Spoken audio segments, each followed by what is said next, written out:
जय हिंद दोस्तों। तो पाठशाला अकेडमी के ऑनलाइन पोर्टल पर आप सभी का एक बार फिर स्वागत है।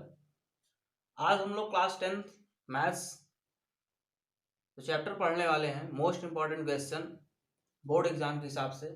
वो चैप्टर का नाम है दो चरों वाले रैखिक समीकरण। इससे पहले हम लोगों ने रियल नंबर खत्म किया है। रियल नंबर के बाद आप पॉलिनोमियल अर्थात बहुपद जो है वो आपके सिलेबस में नहीं है। तो तीसरा चैप्टर हम लोग पहुंचते हैं। तीसरे चैप्टर में इंपॉर्टेंट क्वेश्चन मैं छाड़ के लेके आया हूँ जो बोर्ड एग्जाम में हूबहू आपको वैसे ही छापे हुए मिलेंगे। इस चैप्टर का नाम है दो चरों वाले रैखिक समीकरण, टू वेरिएबल्स इन इक्वेशन। आपको पढ़ना है समीकरण, क्योंकि बहुपद आपने पढ़ा, अब बहुपद आपके सिलेबस से बाहर हो चुका है। तो समीकरण आप पढ़ेंगे दो, जिसमें दो चर होंगे, ऐसे समीकरण हमें पढ़ना है। तो आइए हम लोग सीधा क्वेश्चन की बात करते हैं। क्वेश्चन जो हमारा है उसके लिए बात करते हैं। क्या क्वेश्चन है? पहला क्वेश्चन देखिए। पहला क्वेश्चन आपके स्क्रीन पर दिख रहा होगा।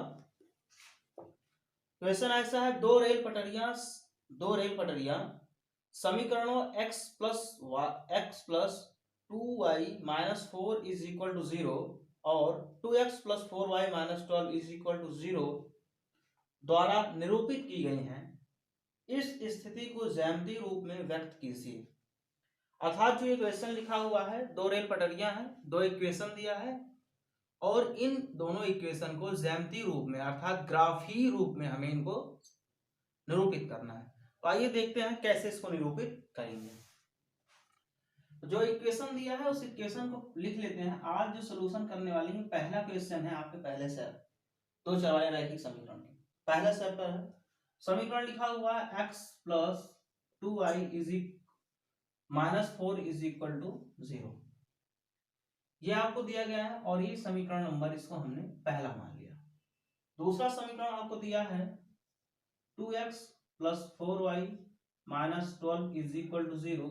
अगर मैं दोनों तरफ 2 से डिवाइड कर दूं, अर्थात इसको मैं 2 कॉमन ले लूं या 2 से डिवाइड कर दूं, तो ये बचेगा x प्लस ये बचेगा 2y और ये माइनस 6 इक्वल टू 0।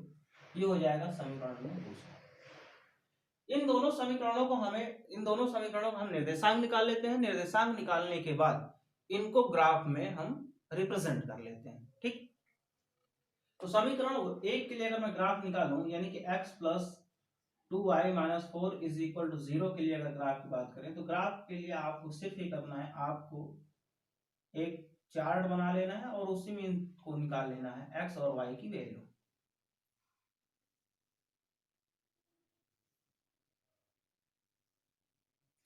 यहाँ पे x लिख लेते हैं और यहाँ पे y बराबर लिखेंगे। देखें, अगर मैं y बराबर लिखूं, 4 उधर जाएगा, प्लस का 4 हो जाएगा, ये जाएगा माइनस का 4 माइनस का x हो जाएगा, अर्थात 4 माइनस x बटे में आपका बचेगा, अगर इसकी बात करें तो 2। यह आपके y की वैल्यू होगी। अगर मैं x बराबर 0 रखता हूं, x बराबर 0 रखा, तो यहाँ x बराबर 0 रखिए तो ये हो जाएगा 4/2 और 2 से भाग देंगे तो ये बचेगा 2। और यदि x बराबर 4 रख दूं तो y बराबर आपको मिलेगा 0। x बराबर 4 रखे, 4 में 4 गया 0, अर्थात y बराबर कितना आ गया 0। बहुत सारे बच्चों के समझ में नहीं आया होगा सर ये कैसे हो गया, क्योंकि जो बच्चे पढ़े हैं उनको ये समझ में आया होगा कि कैसे हुआ है, जिन्होंने नहीं पढ़ा उनको नहीं समझ में आया होगा कैसे हुआ। तो मेरी पूरी कोशिश है हर एक प्रकार के बच्चों को समझाना। तो इस इक्वेशन में सॉल्व करता हूं, उसके बाद कैसे 0 रखा तो 2 आया, 4 रखा तो 0 आया। इन्हीं इक्वेशन को मैं सॉल्व करके दिखाता हूं, उसके बाद आपको अपने हिसाब से करते रहना है। तो आइए मैं सॉल्व करता हूं। जैसे ये लिखा हुआ है x plus 2y minus 4 is equal to 0, मैं इसको ऐसे लिख लेता हूं, इस x को और इस 4 को 0 की तरफ भेजते हैं तो ये यहाँ पे बचेगा 2y, जब 4 उधर जाएगा तो प्लस का हो जाएगा और x दूसरी तरफ जाएगा तो माइनस का हो जाएगा।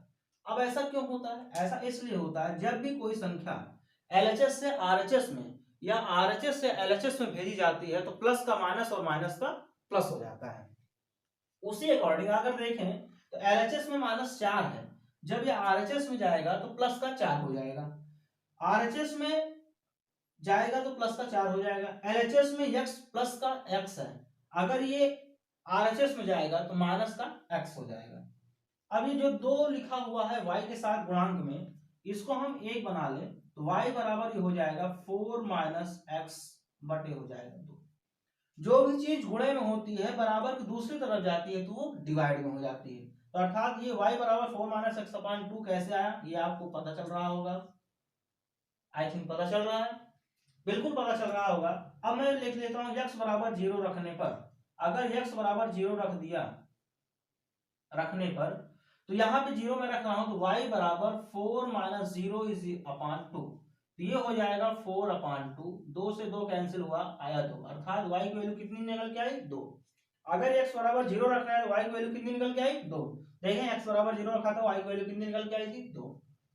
अगर मैं यहीं पे x बराबर 4 रख दूं, अब आप सोच रहे हैं 4 क्यों रखना है सर, ऐसे कैसे आपने सोच लिया कि 4 ही रखना है, इसलिए कि मैं पहली और अंतिम बिंदु की बात कर रहा हूं। पहले और अंतिम बिंदु किस लिए, एक बार आप 0 रखिए, हमेशा इस समीकरण को, ऐसे समीकरण को सॉल्व करने के लिए हमेशा पहले आप x की वैल्यू एक बार 0 रखिए और दूसरी बार x की वो मैक्सिमम वैल्यू रखिए जिससे y की वैल्यू 0 प्राप्त हो जाए। आपको ये काम करना है, बीच के सारे पॉइंट्स को आपको छोड़ देना है, पहला पॉइंट और अंतिम पॉइंट आप पकड़ लेंगे तो बीच के सारे पॉइंट आपको मिलते हुए प्रतीत होंगे। ठीक है, चलिए x बराबर मैंने 4 रखा यहाँ पे, तो आप देखें y is equal to 4 minus x है अपान 2 है, y is equal to 4 minus का 4 अपान 2, और देखें 4 से 4 जाएगा 0, 0 बटे 2 और 0 बटे 2 का मतलब 0, तो y की वैल्यू कितनी आ गई 0। तो आपको अब आप देख रहे हैं मैंने x बराबर 4 रखा तो y बराबर 0 मिला। इस तरीके से सॉल्व करने के बाद ये चीजें मिली हैं, लेकिन अगर आप इतना ही करने बैठ जाएंगे तो आपको एग्जाम में टाइम लग जाएगा और आपको केवल एक ही क्वेश्चन एग्जाम में नहीं करना होगा, एग्जाम में आपके बहुत ढेर सारे क्वेश्चन होंगे और उन सारे क्वेश्चनों के लिए आपके पास 3.25 घंटे का टाइम है, अर्थात 3 घंटे 15 मिनट। तो उन 3 घंटे 15 मिनट में आपको सारे क्वेश्चन सॉल्व भी करने हैं और अच्छे तरीके से सॉल्व करने हैं, तो टाइम लगेगा। तो जिससे कम टाइम लगे ऐसे हमें सॉल्व करना है कि कम से कम समय में हम बेहतर कर सकें।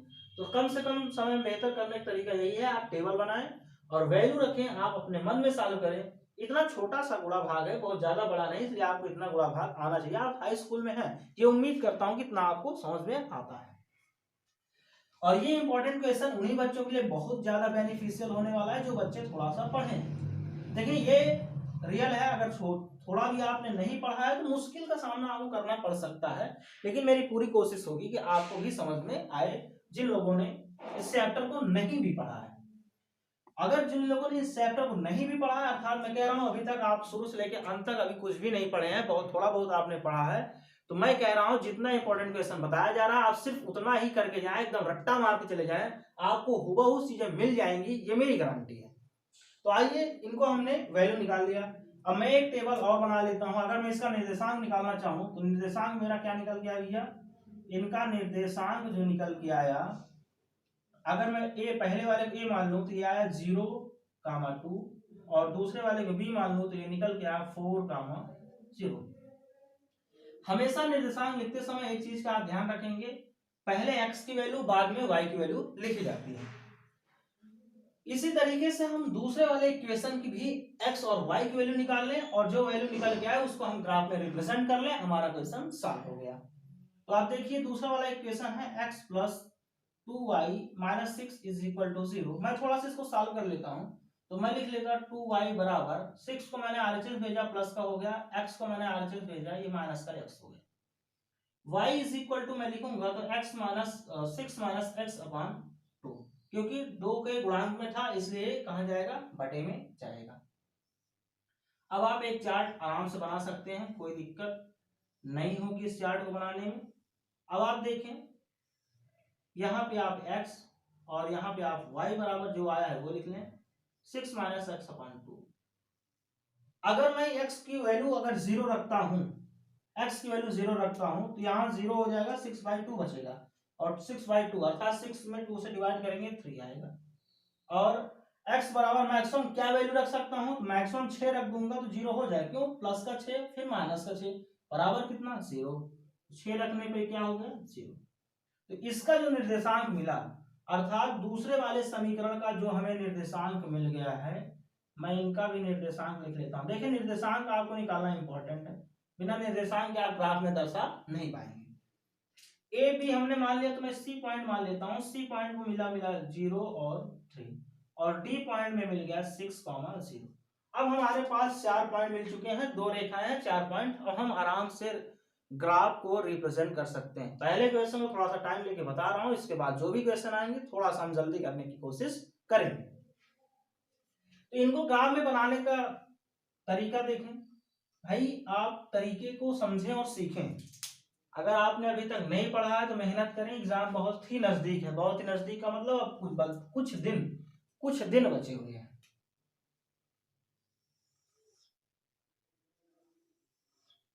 तो ये है हमारा ग्राफ। अब आप देख रहे होंगे इस तरीके के ग्राफ बने हुए आप अपनी किताबों में देख पा रहे होंगे। इसे बोला जाता है चतुर्थांश। जब आप त्रिकोणमिति पढ़ते हैं अर्थात ट्रिग्नोमेट्री पढ़ते हैं, ज्योमेट्री पढ़ते हैं, निर्देशांक ज्यामिति पढ़ते हैं, वहां पे सारी चीजें आपको मिलती हैं। जिस बिंदु को ये दोनों कट करते हैं उसे हम 0 और 0 कहते हैं, और इसी को मूल बिंदु बोला जाता है, ओरिजिन पॉइंट बोला जाता है। इस एरिया को x और इसको y अक्ष बोला जाता है। x के अपोजिट वाले को x डैश अर्थात x का निगेटिव एक्सिस, और y के अपोजिट वाले को y डैश अर्थात y का नेगेटिव एक्सिस बोला जाता है। अब हमारे पास जो निर्देशांक है उनको दर्शाने की कोशिश करते हैं। मैं मान लेता हूं ये पॉइंट 1, ये 2, ये 3, ये भैया 4 है, ये 5 है, ये 6 है और ये 7 है। ये 1, ये 2, 3, 4, 5, 6 और 7। ऊपर की ओर जाएंगे, पॉजिटिव वाली बात करेंगे। 1, ये 2, ये 3, ये 4, ये 5, ये हो गया 6, ये हो गया 7, ये हो गया 8। यानी कि आप आगे तक ले सकते हैं। मेरा कोई भी निर्देशांक नेगेटिव नहीं आया, इसलिए मैं नेगेटिव तरफ नहीं लिख रहा हूं। नेगेटिव तरफ भी आप लिखेंगे तो -1, -2, -3, -4 आएगा। अच्छा, मैं रिप्रेजेंट कर देता हूं भाई, परेशान बिल्कुल ना हो। ये सोचने लगे कि ऐसे कैसे पॉसिबल है, हाउ इज द पॉसिबल है, everything is possible my dear. तो आप क्वेश्चन को बड़े ध्यान से समझें। अब देखें, अगर आप राइट साइड जा रहे हैं तो संख्याएं प्लस थी, अब लेफ्ट साइड आप जाएंगे तो संख्याएं क्या हो जाएंगे भैया, निगेटिव। तो -1, -2, -3, -4, -5, आगे इस तरह बढ़ते हुए जाएंगे। इसकी बात करें तो ये -1, -2, -3, -4, -5, -6, इस तरीके से एक निर्देशांक हमने दर्शा लिया है, अर्थात एक ग्राफ हमने बना लिया है। अब हम उस ग्राफ में अपने निर्देशांक को दर्शाएंगे और उस रेखा को दर्शाएंगे जो रेखा हमें दी गई थी। तो देखें, पहली रेखा का जो पॉइंट है a बराबर 0, 2 और b बराबर 4 और 0 है। अगर x की वैल्यू 0 है, अर्थात x की वैल्यू 0 होने का मतलब है x अभी कहीं गया नहीं, इसी पॉइंट पे स्थिर है जो मूल बिंदु है। तो y पे कितना चला गया, 2, तो y पे चला गया 2। ये वाला जो निर्देशांक है, ये वाला आपका निर्देशांक कहलाएगा 0,2। दूसरा निर्देशांक दिया है 4,0, अर्थात x पे 4 गया, y पे कुछ नहीं गया, तो x पे ये आया 4 और y पे 0 अर्थात y पे यही है। तो अगला निर्देशांक हमारा ये हो जाएगा और ये निर्देशांक है 4,0।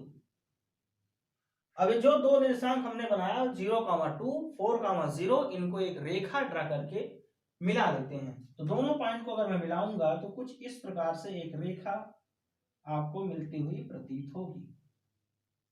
इनको आगे तक बढ़ा लें भाई, तो ये एक रेखा आपको मिल गई और इनका नाम मैंने रख दिया ए और बी। क्यों? क्योंकि मैंने जो पॉइंट माना था ए और बी माना था। और ये रेखा कौन सी थी? ये समीकरण है आपका x + 2y - 4, अर्थात यहाँ पे आप समीकरण भी लिख दें। क्या है भैया? समीकरण है x + 2y - 4 = 0। ये वाला समीकरण था आपका। अब दूसरे समीकरण के लिए निर्देशांक देखते हैं, 0 और 3 और 6 और 0 है। तो अर्थात x पे हम 0 गए तो y पे कितना पहुंच गया? 3, तो y का 3 ये है भैया, ये 0,3 का वाला पॉइंट हो गया। दूसरा पॉइंट इसका दिया 6,0, अर्थात x पे 6 गए तो y पे कितना गए? 0। तो ये आपकी हो गई 6 वाली कंडीशन। तो y पे हम तो कुछ गए नहीं और x पे 6 गए, तो 6,0। अब इनको भी मिला दे भाई, अब इनको भी मिलाने का प्रयास करेंगे और ये आपके पॉइंट मिल गए। और इनको हमने कह दिया सी और डी। क्यों? क्योंकि हमने निर्देशांक सी और डी माना था। और ये रेखा कौन सी है? ये रेखा आपकी जो दी गई थी ये है 2x प्लस 4y माइनस का 12 इज इक्वल टू 0। और यही आपका क्वेश्चन सोल्यूशन भी है। अर्थात क्वेश्चन ये बोल रहा था कि दो रेल पटरियां हैं जो समीकरण x plus 2y minus 4 equal to 0, x plus 2y minus 6 equal to 0 द्वारा निरूपित की गई हैं। तीनों ज्यामितीय रूप में निरूपित करिए। ज्यामितीय रूप का मतलब होता है ग्राफ के रूप में निरूपित करना। तो ये हो गया आपका सोल्यूशन करने का तरीका। x की वैल्यू और y की वैल्यू हम फाइंड करेंगे, दो निर्देशांक मिले। फिर दूसरे समीकरण को हम x और y की वैल्यू फाइंड करें, कम से कम दो निर्देशांक आपको चाहिए ही चाहिए हर हाल में। ऐसा ना हो कि आप एक ही निर्देशांक निकाले। अब मैं आप सोच रहे हो सर दो ही निर्देशांक क्यों निकाल रहे हैं? क्योंकि कम से कम रेखा को बनाने के लिए 2 पॉइंट तो होने चाहिए भाई। अगर मैं कह दूं कि मुझे यहां से यहां तक मिलाना है तो कम से कम मुझे 2 पॉइंट तो चाहिए ही। 2 पॉइंट से कम अगर मेरे पास हो तो मैं कैसे किसी रेखा का निर्माण कैसे कर सकता हूं? मान लो ये पॉइंट है, अब इससे मैं कह दूं एक रेखा का निर्माण करो, कैसे आप करेंगे? एक ही तरफ आप रेखा का निर्माण कर सकते हैं, दूसरी तरफ भी तो आपको लाना है। तो कम से कम रेखा का निर्माण करने के लिए मुझे 2 पॉइंट तो चाहिए ही चाहिए। और 2 पॉइंट कम से कम चाहिए तो इसका निर्देशांक कम से कम 2 होने चाहिए। 2 से अधिक आप निकाल सकते हो, आपकी इच्छा है, कोई दिक्कत नहीं है। जितने भी पॉइंट आप आएंगे सारे पॉइंट इस समीकरण को लाई करने चाहिए और लाई करेंगे भी। जैसे आप देखेंगे तो इनकी भी कुछ पोजीशन आएगी, इनकी भी कुछ पोजीशन और इनकी भी कुछ पोजीशन जरूर आएगी। तो हमने x और y का दो निशान निकाला समीकरण 1 से, समीकरण 2 से भी दो निशान निकाला, उसके बाद एक ग्राफ बनाया और इसी ग्राफ में हमने क्या कर दिया? रिप्रेजेंट कर दिया। तो ये आपका ग्राफी सॉल्यूशन हो गया। तो पहला क्वेश्चन आपका इस हिसाब से सॉल्यूशन हुआ है। इस क्वेश्चन को सॉल्व करने में थोड़ा सा टाइम लिया गया है क्योंकि आपको समझाने की जरूरत थी। अगले जो भी क्वेश्चन आएंगे उनको जल्दी करने की कोशिश की जाएगी क्योंकि तब आपको कोई चीज समझाना नहीं होगा। यानी कि एक क्वेश्चन में अच्छे समझा दिया गया, दूसरे क्वेश्चन को थोड़ा सा जल्दी करेंगे ताकि कम टाइम में सारी चीजें हो सके। इतना आप लोग नोट करें, फिर अगले क्वेश्चन की ओर बढ़ते हैं। चलिए दूसरा क्वेश्चन आपके स्क्रीन पर दिख रहा होगा। दूसरा क्वेश्चन आपकी एक्सरसाइज 3.1 का पहला क्वेश्चन है। 3.1 एनसीईआरटी बुक 3.1 का पहला क्वेश्चन। क्वेश्चन आपकी स्क्रीन पर दिख रहा है। क्या दिख रहा है भाई? आफताब अपनी पुत्री से कहता है। आफताब कोई एक इंसान है जो अपनी पुत्री से कह रहा है, कुछ कह रहा है, देखते हैं क्या कह रहा है। 7 वर्ष पूर्व मैं तुमसे 7 गुनी आयु का था। ठीक है भाई। फिर आगे का स्टेटमेंट है, अब से 3 वर्ष बाद मैं तुमसे केवल 3 गुना रह जाऊंगा। क्या रह जाऊंगा? 3 गुना रह जाऊंगा। इस स्थिति को बीजगणितीय रूप में तथा ग्राफीय रूप में व्यक्त करना है। देखिए आफताब कोई एक इंसान है, अपनी पुत्री से कह रहा है कि 7 वर्ष पहले, 7 वर्ष पूर्व का मतलब है 7 वर्ष पहले, आज से 7 वर्ष पहले वह अपनी पुत्री की आयु के 7 गुना था। फिर यह बोल रहा है कि आज से 3 वर्ष बाद अर्थात वर्तमान से 3 वर्ष बाद वह अपनी पुत्री की आयु का मात्र 3 गुना रह जाएगा। अब ये आपको इसको बीजगणितीय रूप में और तथा ग्राफीय रूप में निरूपित करना है। आपको वैल्यू नहीं निकालना, आपको निरूपित करना है ग्राफ के रूप में और किस रूप में? बीजगणितीय रूप में। आइए इस क्वेश्चन को करते हैं बड़े आसान तरीके से। देखिए जब भी एज प्रॉब्लम की क्वेश्चन आपको दिखाई दे आपके एग्जाम में या बोर्ड एग्जाम में या कहीं भी दिखाई दे एज प्रॉब्लम, दो बातों का खासकर आप ध्यान रखेंगे। हमेशा जिस एज की गणना की जाती है, हमेशा क्वेश्चन जब भी सॉल्व किया जाएगा वर्तमान आयु पे ही सॉल्व किया जाएगा। कोई भी क्वेश्चन हमेशा वर्तमान आयु अर्थात जिसे बोलते हैं प्रेजेंट एज, तो प्रेजेंट एज पे ही आपकी क्वेश्चन की सारी सॉल्यूशन चलेगी। अगर प्रेजेंट एज के पहले की बात करता है, पहले का मतलब पूर्व की अगर बात करता है तो प्रेजेंट एज से आप वो चीजें माइनस करेंगे। अगर वो बाद की बात करता है, अगर प्रेजेंट एज की बाद की बात करता है तो हमेशा आप प्लस करेंगे, पूर्व की बात करता है तो हमेशा आप निगेटिव अर्थात माइनस करेंगे। अब आप सोच रहे हैं ऐसे कैसे? देखिए जैसे मैं ये कह दूं प्रेजेंट टाइम आज की स्थिति में आपकी एज 15 साल है, मान लीजिए 15 साल है, यानी कि आपकी आज की स्थिति के हिसाब से आपकी एज कितनी है? 15 साल। मैं कह दूं ये बताओ 7 साल पहले आपकी एज कितनी रही होगी? तो आप बताएंगे सर 15 माइनस 7 मतलब 8 साल। तो आपने 15 माइनस, आपने माइनस क्यों किया? माइनस आपने इसलिए किया क्योंकि आज आपकी एज 15 है, लेकिन 7 साल पहले, इसका मतलब है कुछ दिनों पहले की बात हो रही है। जब 7 साल पहले की बात होगी, घटाएंगे तभी तो वहां तक पहुंचेंगे। पीछे अगर हमें जाना है तो हमें माइनस करना पड़ेगा। तो हमने 15 में से 7 माइनस किया तो 8 साल हमारी एज आ गई। अब मैं कह दूं चलिए ठीक है, अच्छा आज आपकी एज 15 साल है, मैं कह दूं आपकी एज 3 साल बाद कितनी हो जाएगी, तो आप कहेंगे 15 में 3 जोड़ लेते हैं, 18 हो जाएगी। यानी कि आज से 3 साल बाद मैं 18 हो जाऊंगा, 18 साल का। यानी कि 18 साल का होने का मतलब आपने क्या किया, जोड़ा। पहला अगर पूर्व या पहला शब्द निकले, पूर्व के साथ साथ एक शब्द और निकल के आ सकता है, पहले। अगर पहले और पूर्व का कॉन्सेप्ट आता है तो आप वर्तमान एज में उतनी संख्या घटाएंगे, बाद की बात आता है तो उतनी संख्या आप क्या करेंगे, प्लस करेंगे। लेकिन जो भी सोल्यूशन करेंगे हमेशा कहां पे, वर्तमान एज ही निकाली जाती है। वर्तमान एज से आगे, वर्तमान एज से पीछे की बात की जाती है। एक बेस होता है, कभी भी बेस, जब भी आप बेस लें वो क्या लें, वर्तमान आयु अर्थात परसेंटेज। अब क्वेश्चन को करते हैं। इतनी बातें मुझे लगता है समझ में आई होगी। देखिए इस क्वेश्चन को कॉन्सेप्ट वगैरह बीच में बताता चलूंगा, ऐसा नहीं कि बस आया क्वेश्चन किया बस कहानी समाप्त कर देंगे, नहीं, कॉन्सेप्ट वगैरह बीच बीच में एकदम अच्छे से बताऊंगा ताकि आपको क्वेश्चन समझ में भी आए, एग्जाम में आ जाए तो आप उसको तुरंत लपेट दें। लपेट देने का मतलब होता है सॉल्व कर लें, है ना। चलिए भाई, आफ्ताब भाई साहब कुछ कह रहे हैं, तो एक इस क्वेश्चन को माना होना कहानी कुछ नहीं करना है, मैं एकदम बेहतरीन इजी वे बता रहा हूं, आप सिर्फ उसको फॉलो करें, बेहतर है। मैं कह रहा हूं आप यहां पे लिख लें वर्तमान, वर्तमान आयु। मेरे कहने से आप इसको ऐसे लिख लें, वर्तमान आयु। लिख लिया आपने वर्तमान आयु। इसके ऊपर आप लिख लें पूर्व की आयु, या आप लिख लें भूतकाल वाली आयु। भूतकाल आयु, भूतकाल का मतलब समझते हैं, अरे भैया वर्तमान भूतकाल भविष्यकाल 3 टेंस होते हैं, वही कहानी है। भूतकाल मतलब पहले वाली बात हो रही है, अर्थात ये पूर्व वाली बात कर रहे हैं। आगे जो एज आएगी भविष्य में क्या एज होगी उसकी हम चर्चा कर लेते हैं। तो भविष्य की जो आयु है वो आपकी हो जाएगी बाद वाली आयु। बस आप इतना चार्ट बनाएं। अब चार्ट बनाने के बाद आप यहां लिख लेते हैं आफ्ताब, और यहां पे लिख लें आफ्ताब की पुत्री, अर्थात आफ्ताब की पुत्री। अब देखें आफ्ताब की मैं मान लेता हूं वर्तमान आयु, माना वर्तमान आयु x वर्ष है, इसको मैंने माना है। उसकी पुत्री की वर्तमान आयु कितनी हो जाएगी, y हो जाएगी। अब दोनों अलग अलग वर्ष के होंगे, पिता और पुत्री दोनों, और ये माना गया है। हमने क्या किया, माना।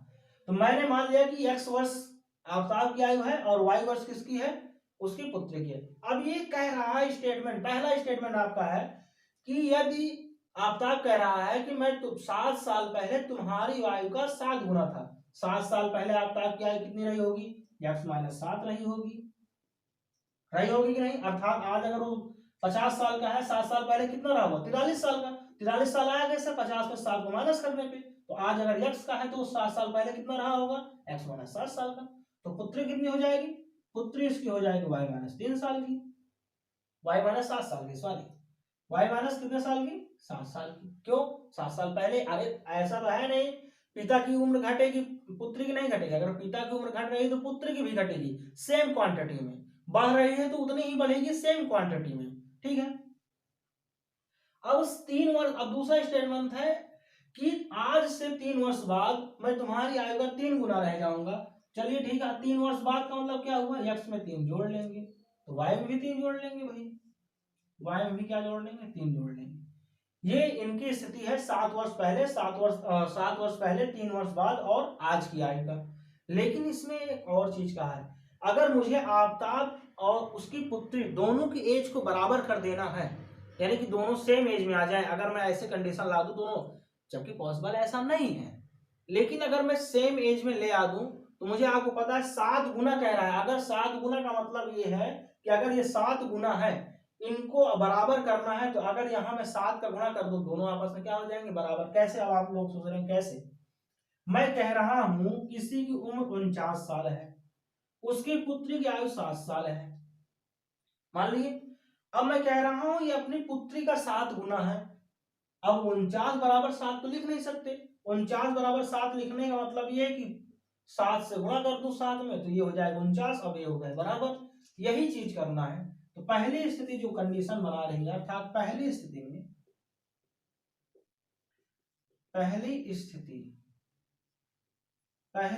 कह रही है कि आफताब 7 वर्ष पहले अपनी पुत्री का 7 गुना था, तो अर्थात इन दोनों बराबर करना है, तो y-7 कर लेते हैं और 7 से गुणा कर लिए। अब ये हो गए बराबर। बराबर होने का मतलब सॉल्व कर लेते हैं। ये हो गया x-7 बराबर 7y-49, y को उधर ले आओ, -7 को उधर भेज दो, तो x-7y इज इक्वल टू हो जाएगा -49 प्लस का 7 और x-7y इज इक्वल टू आ जाएगा -22। ये आपका पहला समीकरण बन गया। कौन समीकरण बन गया? पहला समीकरण बन गया। अब दूसरी वाली कंडीशन देखें, पहली स्थिति से हमने पहला समीकरण बनाया, अब दूसरी स्थिति से हम लोग दूसरी वाले समीकरण बनाएंगे। दूसरी स्थिति कह रहा है भैया, दूसरी स्थिति बोल रहा है कि आफताब ये कह रहा है कि 3 वर्ष बाद मैं तुम्हारी आयु का सिर्फ 3 गुना रह जाऊंगा। अगर मैं कह दूं आफताब आज 9 साल का है, तो उसकी पुत्री 3 साल की है। 3 गुना का मतलब यही तो हुआ। अरे 9 साल का नहीं होगा, मैं केवल एग्जांपल ले रहा हूं, परेशान ना हो। तो 9 साल का है, उसके पुत्री 3 साल के। अगर पुत्री और पिता की आयु को बराबर करना है, तो पुत्री का 3 का गुणा कर दूं, 3 3 9 बराबर 9 हो जाएगा। सही कह रहा हूं? बिल्कुल। चलिए, तो हमने कहा x+3 इज इक्वल टू, अगर पुत्री की आयु को बराबर करना है तो पुत्री की आयु में मैं 3 से गुणा कर देता हूं। पिता और पुत्री दोनों सेम एज के हो गए, इनको भी सॉल्व कर लें। x+3 बराबर 3y प्लस का 9, y को इधर ले आओ, तो x माइनस का 3y और 3 को भाई RHS से भेज दो, y-3, x-3y is equal to 6। ये आपका समीकरण नंबर दूसरा आ गया। कोई दिक्कत, किसी प्रकार की समस्या नहीं होनी चाहिए। अब आप देख रहे हैं ये चीजें आ गई, अब आपको इनको ग्राफ में निरूपित करना है। अगर बीजगणितीय की बात करें, बीजगणितीय रूप आपका यही है। पहला समीकरण और दूसरा समीकरण कौन से रूप में है? बीजगणितीय रूप में आ चुका है। अब आपको ग्राफ में इनको रिप्रेजेंट करना है। ग्राफ में रिप्रेजेंट करने का तरीका वही है, आप टेबल बनाए, टेबल में आप पहले समीकरण का और दूसरे समीकरण क्या निकालिए? वैल्यू निकालिए। तो आइए मैं टेबल यही बनाता हूं, थोड़ी सी जगह की प्रॉब्लम है, एडजस्ट करें। तो देखिए भाई, यहां पे टेबल बना लेते हैं। ये हो गया x और y की वैल्यू देखिए, y बराबर, अगर मैं समीकरण पहला ले रहा हूं x-7y इज इक्वल टू -42, तो y बराबर आ जाएगा 42 माइनस प्लस का x/7, यही आएगा। और सोचे कैसे? देखो इसको सॉल्व करें, x को उधर भेजेंगे, माइनस हो जाएगा, माइनस है, माइनस कॉमन लेंगे तो ये प्लस हो जाएगा, वो भी प्लस हो जाएगा और बटे 7 का डिवाइड हो जाएगा। अगर मैं x बराबर 0 लेता हूं तो y बराबर 6 आएगा, 742 होगा। अगर मैं x अगर x बराबर 0 लिया तो y बराबर 6 आया। अगर मैं x बराबर -42 ले लिया तो y बराबर कितना आ जाएगा? 0 आ जाएगा। बिल्कुल आप बोलेंगे हाँ सर बिल्कुल 0 आएगा। लेकिन अगर x बराबर मैं 7 ले लूं तो y बराबर कितना आ जाएगा? x बराबर अगर 7 लेता हूं तो y बराबर कितना आ जाएगा? 7 आ जाएगा। तो आप एक चीज ये करें, तो आप पहले x बराबर 7 ले लेते हैं। x बराबर 7 लेंगे तो 42 में 7 जोड़ देंगे, कितना हो जाएगा भाई? 49। 49 में 7 से डिवाइड करेंगे, 7×7 = 49। ये एक वैल्यू निकल के आएगी। निकल के आएगी या नहीं निकल के आएगी? बिल्कुल निकल के आएगी। कोई दिक्कत यहां तक? देखिए ध्यान से, अगर यहां तक कोई समस्या हो रही हो आपको तो बताएं भाई। मुझे लगता है यहां तक आपको कोई समस्या नहीं हो रही होगी। इसके आगे भी समीकरण आप निकालना चाहे निकाल सकते हैं। अगर मैं 7 घटा दूं 35 हो जाएगा, 7 घटा दूंगा 35 हो जाएगा। अगर मैं ये कह दूं इसमें -7 की वैल्यू रख दूं तो 35 आ जाएगा, और 7 से डिवाइड कर दूंगा, 7 × 35, y की वैल्यू 5 आ जाएगी। तो वो करने का आवश्यकता नहीं, एटलीस्ट 2 पॉइंट आपको निकालने हैं। समीकरण दूसरा देखते हैं, x-3y इज इक्वल टू 6। इसके लिए एक चार्ट बना लेते हैं और यहां से x और y की वैल्यू निकालते हैं भाई। यहां जब हमने x और y की वैल्यू निकाला, x बराबर और y बराबर हम लिखेंगे तो y बराबर क्या निकल के आएगा वो देखें। y का मान यहां से निकाला हमने, जब देखा तो x माइनस का x 6 माइनस का x अपान -3, तो माइनस गुणा कर देंगे, ये आ जाएगा भैया -6 प्लस का x/3। कुछ इस प्रकार से आई वैल्यू। तो आप देखें x को इधर भेजें माइनस का होगा और ये माइनस है, माइनस गुणा करेंगे तो माइनस और x प्लस का हो जाएगा अपॉन 3। सही है, कोई दिक्कत समस्या तो नहीं होनी चाहिए। अगर हमने x बराबर 0 रखा, x बराबर 0 रखा तो y की वैल्यू हमें माइनस का 2 मिलेगी और x बराबर हमने 6 रख दिया तो y की वैल्यू हमें 0 मिल जाएगी। इतना काम कर लेना है। यानी कि हमने पहले समीकरण से दो निर्देशांक निकाला, वो हमारे निर्देशांक 0 और 6 आए और दूसरा निर्देशांक जो हमने निकाला वो 7 और 7 आ गया। समीकरण दूसरे से हमने निर्देशांक निकाला तो C पॉइंट अगर हमने लिया, C से हमें निर्देशांक मिला 0 माइनस का 2 और D हमने लिया 6, 0। ये वैल्यू हमारी निकल के आई। ठीक, इनको ग्राफ में रिप्रेजेंट कर लेते हैं। तो ग्राफ में बना लेता हूं, ये आपका ग्राफ हो गया। कुछ इस तरीके से आपका ग्राफ बना हुआ है। मेरा ग्राफ थोड़ा सा छोटा है भाई, लेकिन आप लोग थोड़ा सा बड़ा सा बनाएंगे, देखने में लगे कि हाँ ग्राफ बना हुआ है। अब इनको मैं पॉइंट आउट कर लेता हूं। ये हो गया 1, ये हो गया 2, ये 3, ये 4, ये 5, ये 6 और ये 7, 8। ऊपर इसी तरह लिख लेते हैं 1, 2, 3, 4, 5, 6 और 7 और ये माइनस का 1, ये माइनस का 2, माइनस का 3, माइनस का 4। ठीक, तो इतनी सारी चीजें आपको आए। अब आपको निर्देशांक दर्शाना, अगर मैं x बराबर 0 लेता हूं तो y बराबर 6 आया है, तो y बराबर 6 आने का मतलब है ये वाली वैल्यू है और b बराबर 7, अर्थात x बराबर 7 लिया तो y बराबर कितना निकल के आया 7, अर्थात ये और ये 7। इनको मैच कराएंगे भाई, है ना, मैच कराते हैं कि नहीं कराते हैं, समझ पा रहे हैं बातों को। इनको भी ऊपर की ओर ले जाएं और डाट डाट इसलिए कर रहा हूं क्योंकि जिस चीज का हम लोग कंस्ट्रक्शन खुद से करते हैं, जिस चीज का कंस्ट्रक्शन हम लोग खुद से करते हैं उसको हम डॉटेड पॉइंट से दर्शाते हैं।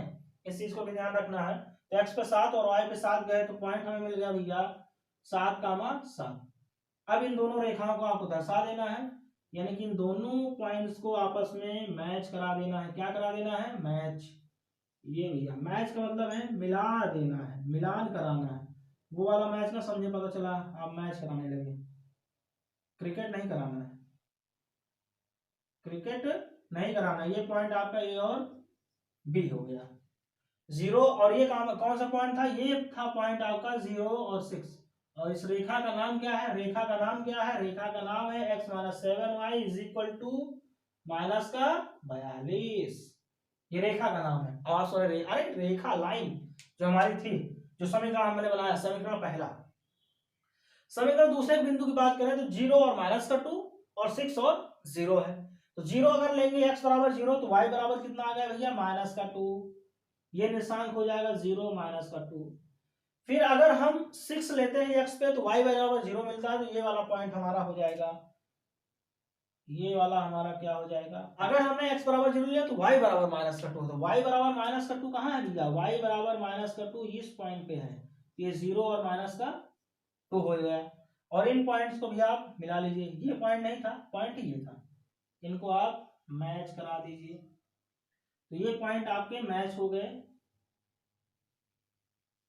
तो ये पॉइंट था आपका 6, 0 और ये पॉइंट था 0 -2। ये समीकरण था सी और डी पॉइंट मान लिया। समीकरण कौन सा था?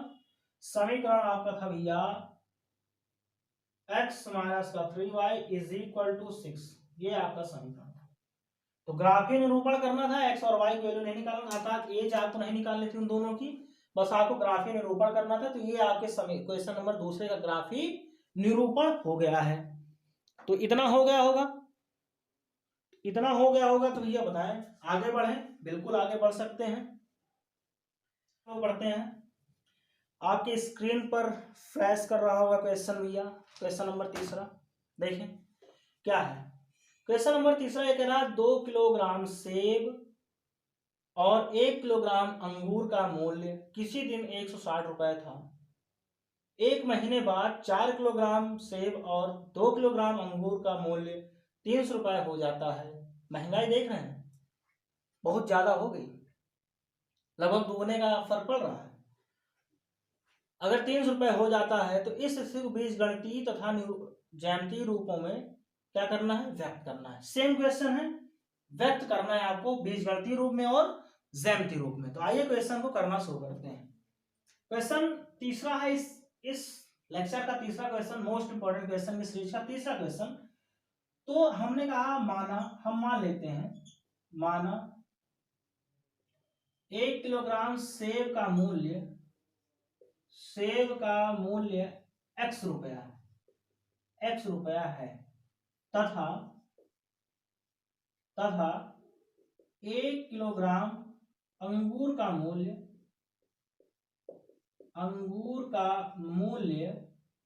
y रुपया है। कितना है? y रुपया है। 1 किलोग्राम सेब का मूल्य x रुपया है, 1 किलोग्राम y का मूल्य अंगूर का मूल्य y रुपया है। तो स्थिति पहली और स्थिति दूसरी देख लेते हैं प्रश्नानुसार। प्रश्न आपका कह रहा है प्रश्नानुसार, इंग्लिश लिखेंगे अकॉर्डिंग टू क्वेश्चन। तो पहले कंडीशन में क्वेश्चन आपका बोल रहा है 2 किलो सेब और 1 किलो अंगूर 160 रुपए का था। 2 किलो सेब का मतलब हो गया 2x, सेब को गुणा करेंगे प्लस जोड़ लेंगे अंगूर को, 1 किलो अंगूर अर्थात y ही रहेगा, बराबर कितना 160 रुपए। समीकरण नंबर 1। दूसरा कंडीशन कह रहा है, दूसरी कंडीशन ये बोल रहा है कि 4 किलोग्राम और सेब और 2 किलोग्राम क्या हो गया अंगूर। 4 किलोग्राम सेब और 2 किलोग्राम अंगूर कितने का हो गया भैया? 300 रुपए का। समीकरण नंबर दूसरा, यही आपका बीजगणितीय रूप है। इस समीकरण को थोड़ा सा 2 से डिवाइड कर लेते हैं, दोनों तरफ 2 डिवाइड हो रहे हैं, तो ये हो जाएगा 2x और ये हो जाएगा y इज इक्वल टू 150। समीकरण नंबर दूसरा, यही है इसका बीजगणितीय निरूपण। पहला और दूसरा समीकरण देखेंगे, बस आपको इतना ही निरूपित करना था, यानी बीजगणितीय रूप में ये निरूपित हो गए हैं। अब हमें इनको ग्राफ में बनाना है। ग्राफ में बनाने के लिए आपको पता है, ग्राफ में बनाने के लिए आपको इनकी x और y की वैल्यू निकालना पड़ेगा या नहीं निकालना पड़ेगा? बोलो मित्रों, करना पड़ेगा कि नहीं करना पड़ेगा? करना पड़ेगा। आइए वैल्यू निकालते हैं भाई। y बराबर देख लेते हैं क्या निकल के आएगा। y बराबर निकल के यहां से आएगा 160 माइनस का 2x अपान कुछ नहीं। अरे अपान कुछ होने वाला नहीं है ही नहीं, तो नहीं आएगा। चलिए अगर x बराबर 0 रख देते हैं तो y बराबर 160 आ जाता है। am I right? अगर x बराबर 80 रख देते हैं तो y बराबर कितना आ जाएगा? 0। am I right? बिल्कुल। आप बोलेंगे हाँ सर एकदम सही है, कोई दिक्कत नहीं। अगर यहां तक दिक्कत नहीं है तो दूसरे समीकरण का भी हम निकाल लेते हैं। दूसरा समीकरण है, अगर आपको ये लग रहा हो कि कोई वैल्यू और भी निकालनी है तो इसमें कोई वैल्यू और भी आप रख के निकाल सकते हैं। चलो अच्छा, आज इसमें मैं ये कर लेता हूं, एक पॉइंट और ले लेता हूं। अगर मैं x बराबर अगर मैं 40 रख दूं तो y बराबर कितना आएगा? 40 गुना 80 और 80 घट जाएगा तो कितना आ जाएगा? 80। कोई दिक्कत? बिल्कुल नहीं। अब चलिए समीकरण दूसरे के लिए भी हम लोग क्या निकाल लेते हैं। समीकरण दूसरे के लिए भी हम लोग इसी तरह के निर्देशांक निकालते हैं। देखिए निर्देशांक निकल के आएगा बराबर 0 160, b बराबर निकल के आया 80 0 और c बराबर निकल के आया भैया 40 और 80। कोई दिक्कत समस्या होनी नहीं चाहिए फिलहाल। चलिए समीकरण दूसरे की अगर बात करें, दूसरा समीकरण लिखा है 2x प्लस का y इज इक्वल टू 150। और इन समीकरण की भी हम क्या निकाल लेते हैं भैया? 2 पॉइंट कम से कम निकालेंगे, 2 पॉइंट कम से कम निकालेंगे, इससे ज्यादा निकालने की आवश्यकता हमें नहीं है। ये x हो गया और y बराबर ये हो जाएगा 150 माइनस का 2, 150 माइनस का 2x, माइनस क्या हो जाएगा? 2x। थोड़ा सा इनको बड़ा बना ले, बॉक्स छोटे पड़ रहे हैं। छोटे ना पड़े भाई, बड़ा रहे ज्यादा बेहतर है। तो y बराबर क्या हो जाएगा? 150 माइनस का 2x। अगर x बराबर हम 0 रखते हैं तो y बराबर आपको पता है 150 आ जाएगा, और यदि x बराबर 75 रखते हैं तो y बराबर 0 आ जाएगा। कंडीशन ऑफ 75 गुना 150, 150 में से 150 गया 0।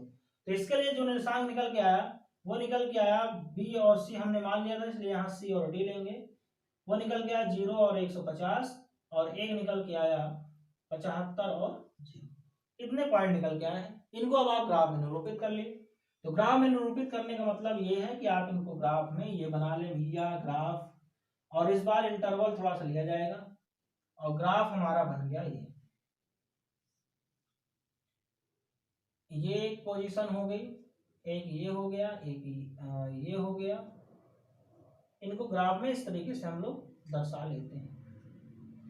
अब मैं इंटरवल लेने वाला, इंटरवल लेने का मतलब ये है 80 तक लिखना है, 160 तक लिखना है। तो 160 तक लिखना थोड़ा सा मुश्किल हो सकता है क्योंकि बड़ा है, तो हम क्या कर लेते हैं 20-20 का लिख लेते हैं। 20, 40, 60, 80, 100, 120, 140, 160, 180। कोई दिक्कत? चाहे एक दो लो, चाहे ऐसे ले लो। एक ऐसे लेने का मतलब ये है कि अब देखें, जब कोई पॉइंट यहां शुरू होगा, यहां से शुरू होगा, यहां तक आने में 20 पॉइंट मिलेंगे। इसको कितने पॉइंट मिलेंगे? 20 पॉइंट। बस वही बात है, ज्यादा सोचे नहीं। 60, 80, 100, 120, 140, 160 और 180। 160, उसके बाद 180।